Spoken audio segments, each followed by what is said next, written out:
Hi friends, welcome to our channel. ఈరోజు నేను భక్షాలు చేయబోతున్నాను. ఒక గ్లాసు శనగపప్పు తీసుకున్నాను. తర్వాత 2 గ్లాసుల వాటర్ పోసుకొని శుభ్రంగా కడుక్కోవాలి. చూడండి, నీట్గా కడిగి పెట్టుకున్నాను. ఇప్పుడు 2 గ్లాసుల వాటర్ పోసుకొని కొద్దిగా ఆయిల్ వేసి 3 విజిల్స్ వచ్చే వరకు కుక్కర్లో ఉడికించుకోవాలి. ముందుగా స్టవ్ వెలిగించుకోవాలి. తర్వాత చూడండి, 3 విజిల్స్ అయిపోయాయి.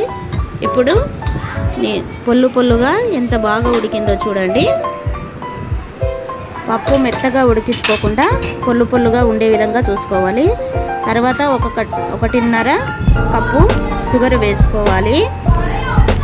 శనగపప్పుకైతే కొద్దిగా ఎక్కువనే పడుతుందండి. షుగరు కరిగే వరకు స్టవ్ స్లిమ్లో పెట్టుకొని కలుపుతూనే ఉండాలి.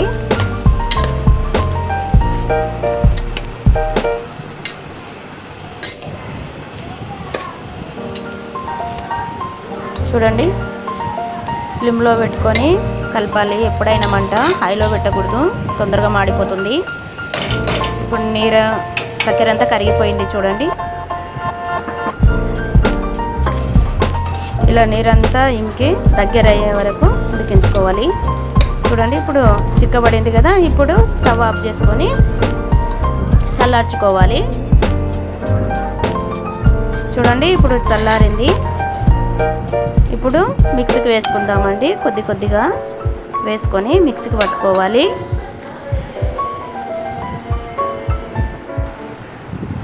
చూడండి, మిక్సీకి పెట్టుకున్నాను. మెత్తగా పట్టుకోవాలండి.